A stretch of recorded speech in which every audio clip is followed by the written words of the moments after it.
Welcome back to New Mexico Entertainment Television, where you continue to be in the know with all things events and entertainment in New Mexico. I'm Teresa Robinson, and on this month's episode, we'll be covering topics from our March issue, which is our food issue. On this month's episode, we have owner and chef of the shop, Israel Rivera, comedian Zach Abeyta, actor Roger Ivens, co-founder and chef of Vegos, Elizabeth Bibiano, and dancer and burlesque performer Lilith Stargazer. So, let's get started. The Shop is a local neighborhood restaurant in historic Nob Hill, focusing on made-from-scratch food that's unique and familiar at the same time. They make some of the best breakfast and lunch in town, sourcing many ingredients from local purveyors, including produce, coffee, and baked goods. Owner and chef Israel Rivera shares how it began and what makes the shop unique. So the first question I'm going to start with is, where did your love of cooking begin? I mean, it came from a love of eating, and I wanted to eat all this food that my mom would make, but she didn't always want to make it for me. So, I mean, she worked, and she didn't always want to cook and this and that, so I kind of just bugged her enough to show me things here and there until I could put together my own meals. So when it comes to where cooking has taken you, from youth up until now, what are some of the moments that you remember that it was kind of a saving grace for you? A saving grace. I mean, it was always something to go back to, or something that was always going to be there in my life when a lot of things weren't necessarily like that, when there was a lot of uncertainty, with drugs and alcohol and school and all that. It was like, that was a huge deal for me to have some kind of structure. Mm-hmm. And even if it was just at the 10 hours I was at work or whatever, it was something. One of the things I constantly hear is that when it comes to restaurants, it's a risk taker. Some restaurants do not succeed over the first 5 years. Why would you choose to open a restaurant? And what did you feel the shop was going to bring that was different from other restaurants? I wanted to do it. I also felt like I had to do it because I'd been doing this for so long that I was good at it. I'm good at cooking. I'm good at working. And it's something that I know I can do well. And so I figured, if this is going to be my career, I need to make it something that is sustainable. As far as what we bring or what I thought we could bring versus what was out there, is that I just didn't want to be another New Mexican breakfast place. Mm-hmm. I wanted to do something different, and I felt like I mostly wanted to make food that I couldn't get up somewhere else, that really brought my love of the food that I came up with. I grew up eating Mexican food. I obviously ate a lot of New Mexican food being here, and I just really wanted something that brought all my worlds together. Mm-hmm. and I wanted to make food that you couldn't get other places. The pandemic changed everything for us.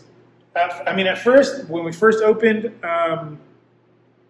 I kind of had this attitude this is how we're going to do it. If you don't like it, fuck off. I just didn't care. And I had to adjust that a little bit because obviously, as a chef, that's what I want to do. As a business owner, it's not the smartest thing to do. Mm-hmm. So I had to step back on some things, push forward on some things, and it kind of started to take shape on its own. And the more I let it do its own thing versus me trying to be this is how we're going to be, and it just got better and better. All I ever wanted to be with the shop was a place that the community could be. I wanted everybody to feel comfortable here. It doesn't matter what you're wearing, how much money you got, where you come from. I wanted everybody to feel comfortable here. And then when the pandemic happened, we were so worried that, we don't know how long this is going to last. We don't know anything. We really wanted to focus on not just being come give us your money because we're a local business, blah, blah, blah. It's we want you to give us your money, but we want to give you what you want.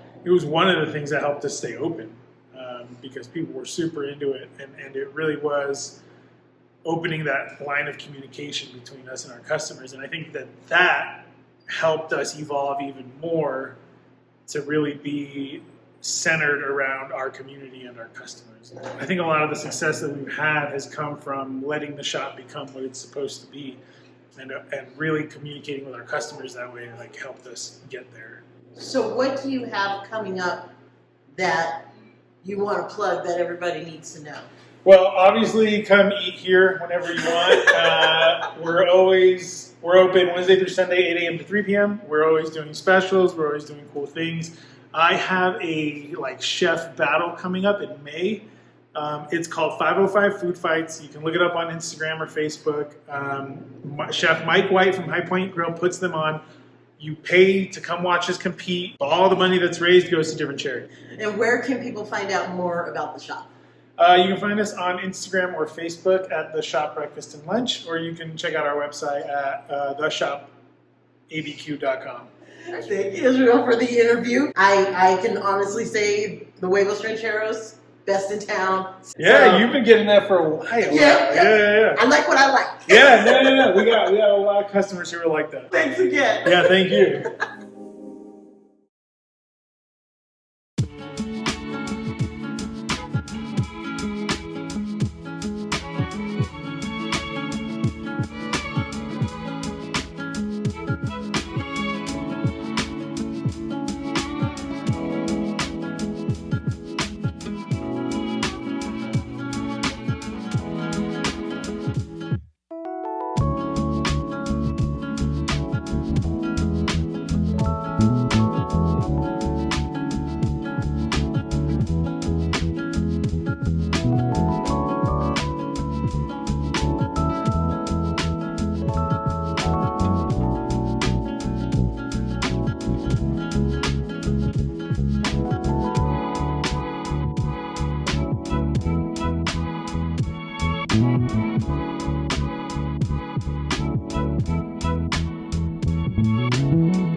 Zach Abeyta is one of the strongest stand-up comedians New Mexico has to offer.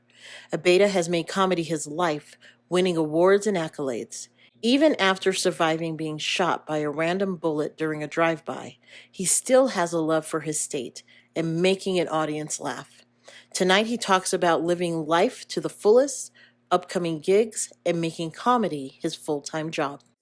So Zach, thank you. Thank you for joining me today. And congratulations on being named. I know, thank you. New Mexico Comic, Albuquerque the Magazine. How does that feel? It's a huge honor, and it honestly was a huge surprise. They did a good job about keeping everything under wraps until the magazine. I didn't even know until the magazine was already out. Somebody else sent me a picture of the article. Oh, wow. So I did have an idea that I was nominated, and they asked me to take the pictures and do the interview, but that whole time they're like, you're just in the top 5. You made the top 5. So I kind of had oh, that's kind of cool. But it's a huge honor. And a lot of times in the past, the comedians that have won aren't even comedians. It's the wildest thing. It'll be like Orbit from the Isotopes is best. Ron Bell is best. You're like, dude, what? I'm glad that they got this one right. We got it right. Now somebody played harmonica or something. So it's expected. Even when we interviewed you back and it's been a while. It's been a while. I would say at least 2015 because we're coming up on our 10-year. But you were always one of the comics that was just always hustling and getting out there. I appreciate that so much. You always believed for the vision from the start. I remember I was months in when I contacted you to make my comedy business cards. And it still said comedy/b-boy. I didn't know what I wanted to get hired for. I was like, I'll do all the jobs. I'll come dance and tell jokes. And I still will. So how does it feel to now be full-time comic? I always knew 5 years in, I told myself right away, 5 years in, I want to take that dive. If I can take that dive and do comedy full time, that's going to be the next step. And to be able to do that in Albuquerque is not that easy, you know, because it's not we just got a club going. There's not too much, entertainment's really starting to take off, but a couple years ago, getting paid for comedy seemed like a far-fetched dream. But now we're making it work. We're selling out shows. Merch is selling good.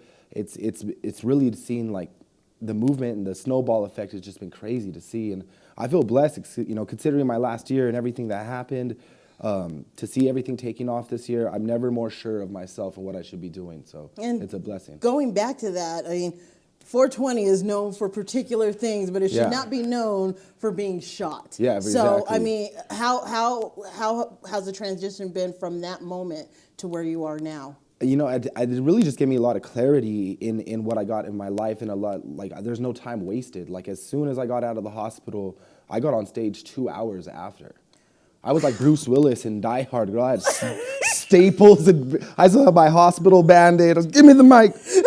But that's how much I love it, and I just had to hear a laugh. Like, I felt like so much was taken from me, and yeah, it's wild. It was 420. It was the roast of me that night, celebrating me doing 5 years of comedy in New Mexico, quitting my day job that same month. I signed with a second agent, and I signed a contract to do a monthly show, which is now at the Dry Heat Comedy Club. And so my friends were like, yo, let's roast you. Like, let's celebrate that. And it was an amazing night. We sold a show out at Revel, over 200 people. And then 2 hours later, I was walking my dogs in downtown Albuquerque and got shot by a random car of young-ass kids, man. And so it's really, it's crazy to see how a perfect night could go to like nearly perfect to nearly over. And now that's why I don't take any moments for granted. Like I said, I got out of the hospital, did comedy immediately. I headlined a comedy festival 7 days later in another state. That's amazing. I love telling jokes and making people laugh more than anything, and I didn't realize how much it was going to help me heal through that process. Being able to talk about it and joke about it, and I do have material where I talk about it, but I always make sure to stop in my act and be like, hey, I know I'm joking about this, but I just wanted to, I'm extremely grateful to be here. Like, I don't take this for granted at all, and that way people, walk away knowing how precious life is, and you never know what's going to happen next. So. Absolutely. So what do you have coming up that we could be checking out? I mean, so like I said, I have my monthly show at Dry Heat Comedy Club. That's every month. It's usually about the third or fourth weekend of the month, so a little later on. So just check my Instagram out, Zach Abeyta Comedy. I've had so much going on. I just headlined the Lobo Theater. Depending on when this comes out in March, I'm going to be headlining the Guild. So you'll see me somewhere. Honestly, I'm out several times a week doing comedy, but you'll see a big show about once or twice a month. So the best place to get you is Zach Abeyta Comedy? Zach Abeyta Comedy on Instagram. I'm on Facebook as well, TikTok, but Instagram's probably my main one. That's kind of where you catch most of my content. And then, Dry Heat Comedy Club, check them out. It's our only comedy club in the state. I do my monthly show there, sponsored by Santa Fe Brewery. We got some beautiful local connections going on, and seeing the community all come together is like my favorite part about this. Well, Zach, I'm proud. I'm so proud of you, and I'm glad you came through, and you are taking advantage of every single day with comedy. I appreciate it. I appreciate it so much. Yeah, people tell me like, you're like the 50 Cent of Albuquerque now, bro. We're gonna call you 25 pesos. I'm like, dude. Okay, I'm editing this before we go over. Zach, thank you for coming out today. Thank you so much. I appreciate you. Thank you. We'll be back. Roger Ivens loves acting. Coming into this new career in a short amount of time, he's landed roles that he could only dream of. Tonight, he talks about his opportunities and advice he has for actors trying to make it in the field. So thank you for joining me today. I appreciate you coming in and telling us about everything you've experienced in your career so far. It's my pleasure, Teresa. It's been a relatively short career as far as most actors go, but it's been a fast and wild ride. Well, let's start with how it began. Where did the influence come for you to start acting? Originally it was in New Orleans when I was. I just got my feet wet doing background, and I kept getting bumped up to cast, and so that was on Free Ray Sean and Sacrifice, and it was always, I always got to wear the super cool military outfits, and there were great photo op opportunities, and I have a very good friend, a very good mentor who got me started, Eliza Castro, who was recurring in Bloodline, and Billy Slaughter, who's New Orleans like actor. The guy's an amazing human being, being in hundreds of films. So I'm lucky to have them as mentors. And so, lo and behold, my mother ended up getting sick here in New Mexico. And so I came to take care of her, but to continue my acting career here.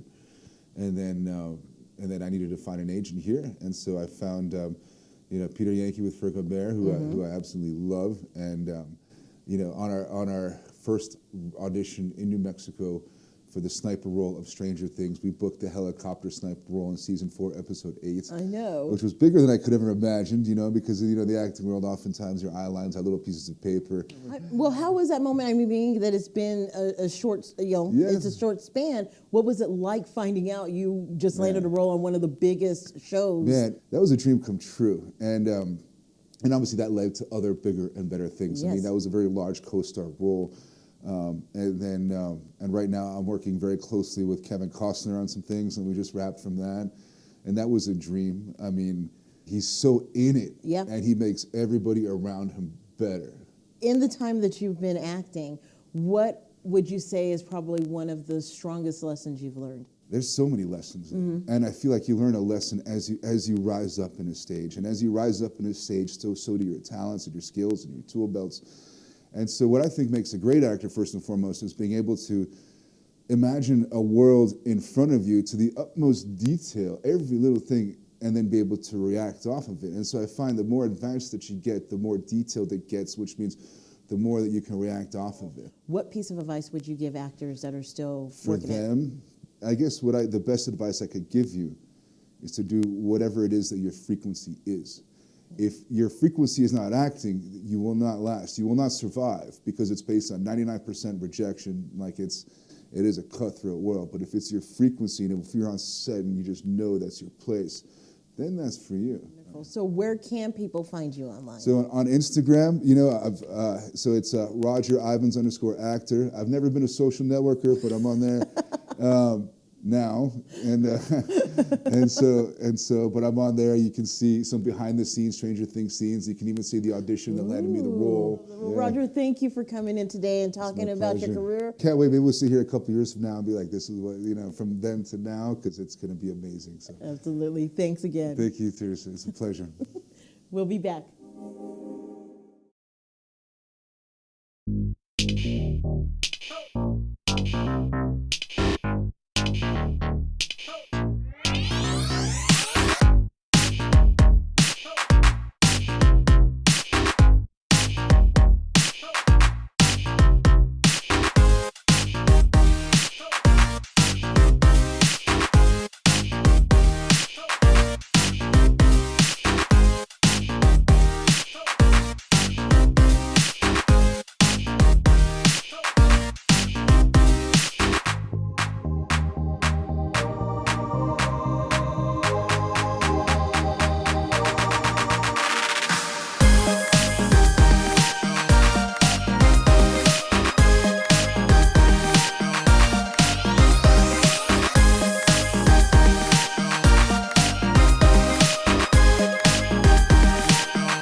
Vegos is a culinary treat, challenging the taste buds of what they've become accustomed to. Creating traditional dishes with a twist of no meat, you'll find yourself wondering how they do it. Today we talk with co-founder and chef Elizabeth Bibiano about her history with vegan food and owning one of the tastiest restaurants in the state. Okay. What is vegan? It's a loaded question. But vegan just means we only serve products that do not contain any animal byproducts. So there's the obvious ones, like we don't serve beef, chicken, pork, but we also don't serve dairy, eggs, honey. So those are all the things that we like to focus on, not necessarily what we don't serve, but what we do serve. So we like to have a holistic menu that has wholesome ingredients, and we just manipulate and transform those ingredients either through different cooking styles or just a variety of seasonings and methods, and it just transforms it into something that's very familiar and not obviously, oh, this isn't meat, this is vegan. So when it comes to vegan cuisine, what was it about vegan that drew you to making this a business? Oh man. Well, on a personal level, because my husband and I, we are vegan. So I spent most of my life actually not being vegan and eating meat and all those animal byproducts. And then once you make that switch, you realize that I don't even want to be around it at all anymore. So it was kind of a no-brainer. It's like, okay, we want to open up a restaurant, number one. Number two, as a vegan, I just don't want to be around any of those products. So let's focus on a vegan restaurant. So yeah, it just kind of made sense. When did you realize you guys had something special? Oh man, there's 2 moments for us. So we debuted in 2019, right before everything happened in 2020. And so 2020 was kind of our first full year, and it was rocky for a lot of businesses. And for us, we were very fortunate in the sense that the community, they showed up in multiple ways. So they voted for us for best food truck in the state by Edible Magazine. That was crazy because it was the first category that we had been nominated and even won that wasn't specifically vegetarian or vegan. It was just this broad category of food truck. And so to be recognized in such a broad category with such amazing competition, there's so much amazing food and food trucks here in Albuquerque. That was pretty cool. So that was one moment. And then another moment was building out our dining room space that you see here. That was made possible through a crowdfund that we did. And the community just showed up and really helped us out. And we were able to raise enough funds to make all of this possible. Yeah. Do you still find it amusing that are there still people that may not have experienced vegan? They're experiencing for the first time in your restaurant, how they leave after tasting your food? That's kind of one of the most rewarding moments is when you have somebody who comes through the door who's been here before. They're the vegan. Then they brought the non-vegan with them, right? The skeptic with them. And that's the coolest moment where they're just kind of sit down. They enjoy the food. They're hesitant at first. And as soon as they take that first bite, they're like, wow, this isn't scary. And I think that vegan inherently seems scary because it feels unfamiliar for those who aren't vegan. And it doesn't have to be that scary. Beans and rice are, at its core, they're vegan. You know, chips and salsa is pretty much always vegan. And so I think that that's kind of cool, is turning that kind of, oh, vegan, I don't know about that word, and kind of throwing it on people's, throwing it on its head and kind of letting people know that, hey, it doesn't have to be this weird rabbit food or funky, unfamiliar ingredients. It's ingredients you're familiar with, and it just tastes wholesome and good. It tastes familiar, and that's kind of the goal here. If you look at our menu, you'll notice we don't have salads on our menu. No, we like the stick to your bones, just authenticity of that's the New Mexican dish, right? You sit down, you're starving, you eat it, and you got to be rolled out the door because you're so full. And we love that. We just love that kind of food. So where can people find out more about the restaurant and what you have coming up in the future? Yeah, so they can visit us at www.vegosabq.com.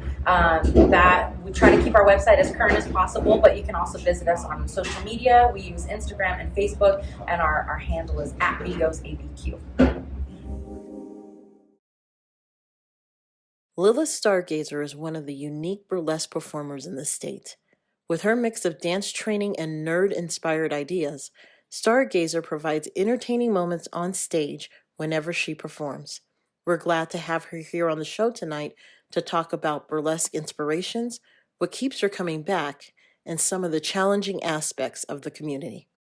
Lilith, thank you for joining us today to talk about what it is you do. So I'm going to start first with, how did you get involved in dance? Yeah, I've been dancing just about my whole life. My grandmother took me to ballet, typical tap ballet, jazz, and ballet folklorico when I was 2 years old. When my dad passed away, I stopped dancing for a little bit, but on and on throughout my life, I've taken hip-hop classes, ballet classes, ballroom classes, belly dance classes, everything. Wow. Yeah. Every aspect. I took as much dance as I possibly could. So where did you make the, change of going from traditional dance right to burlesque? Burlesque came to me in my early 20s, so not that long ago. I saw, when I was 18, an aerial burlesque performance, thought it was beautiful, and said, well, I can't do that, but I can dance and I can take my clothes off, so I can do the other parts. And I looked around town. I found a naughty cabaret class. I went, happened to meet somebody who was in a local burlesque troupe, and I joined as quickly as I could because it sounded wonderful and I loved it. And it really helped me bring back a lot of my confidence. So when it comes to the term burlesque, I almost feel like there's some people that feel there's a very traditional way of doing it, and then there's others that feel no, it depends on what your mood, your style, who you are. So when it comes to you, how did you create your style? Yeah, that's a great question because there's so many interpretations of burlesque, and there are some people who are very adamant that it has to be very specifically this way. I took a lot of inspiration from some of my favorite performers. One of my all-time favorites, she's local, Mayo Luetta Frenchie. I try to follow very much her idea of keeping it very much about the tease. And so I input a lot of my own things. I like to be silly and nerdy and funny. Outside of my burlesque career, I'm studying astrophysics, so I'm a big old nerd. So I like to bring in some humor and some nerdiness, but everything I do, I still try to keep that art of the tease. And sometimes I'll do a little bit naughtier, dirtier kind of stuff, but it really just depends on what I'm inspired by at the time. Well, I have to say, one of my favorite numbers, and it was one of the first ones I saw you did a number 2, We Don't Have to Take Our Clothes Off. One of the geekiest burlesque numbers I've seen, but I mean, you have a creativity that I haven't seen in anybody else, so I definitely love that style. So what is it about dance and burlesque that keeps you coming back? It's just such a fun thing for me. I feel happy. I feel empowered. I get to be whoever I really want to be, and I get to express myself in a way that feels comfortable for me. I'm not very good at the visual arts. I can't paint or anything like that, but performing arts is where I shine, and it lets me be who I am. What do you think is one of the most challenging aspects of being a performer here? I think sometimes it feels really disheartening as if people don't want to pay to come watch us, or if, luckily, most of the producers who are also burlesque performers are really willing to pay each other. But outside of that, sometimes you get people who want you to do burlesque for free, and we spend hundreds of dollars on our costumes and lots of time choreographing things, and I'm skilled in multiple styles of dance, so to say, oh, well, can you come do a burlesque performance for free is so disheartening and so annoying. And it's happened, though, where people are like, oh, yeah, no, this is not a paid gig. This is, this is something else. And just sometimes the audience doesn't want to pay $10 to come see a local show, which can be really disheartening. Yeah, let's get some people out to these events. So what do you have coming up that they could take part in? On Thursday nights from 7:30 to 8:30 at the Truman Dance Center, 222 Truman, I'm teaching burlesque classes, and I would love to see new students there. I've got a range of people from people who never have performed in their life to burlesque performers to drag performers coming just to get some knowledge. So where can people find out more about you and what it is you have to offer? Of course. So I've currently got Facebook, Lilith Stargazer, both a page and a profile. They can feel free to like the page or friend request me. I also post things to Alex Mirabal Dancer on Instagram. Wonderful. Well, Lilith, thank you again for joining us, and we will definitely get the word out, and good luck in this upcoming year of just dancing all over the place. Appreciate it. Thank you so much for having me. Absolutely. We'll be back. Here is your New Mexico Entertainment in 60. A defining voice of music and a modern-day legend, 2-time 2020 Grammy Award winner Tanya Tucker performs her classic hits in New Mexico. Tanya Tucker will perform at the Lenzik Performing Arts Center on March 15th in Santa Fe. The winner of 6 Tony Awards, including Best Musical, Dear Evan Hansen makes its way to the Popejoy stage. The musical runs from March 22nd through the 26th at Popejoy Hall in Albuquerque. The Great New Mexico Food, Truck, and Craft Beer Festival is back for its 7th year. The event features some of New Mexico's most popular food trucks dishing out fan favorites. The event is on March 25th at Balloon Fiesta Park in Albuquerque.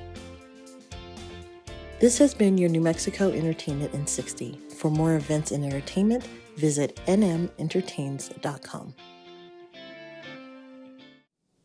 Thanks for tuning in to this month's episode of New Mexico Entertainment Television, where you continue to be in the know for all things events and entertainment in New Mexico.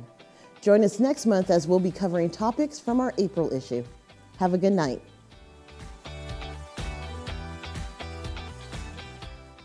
For more events and entertainment, visit nmentertains.com.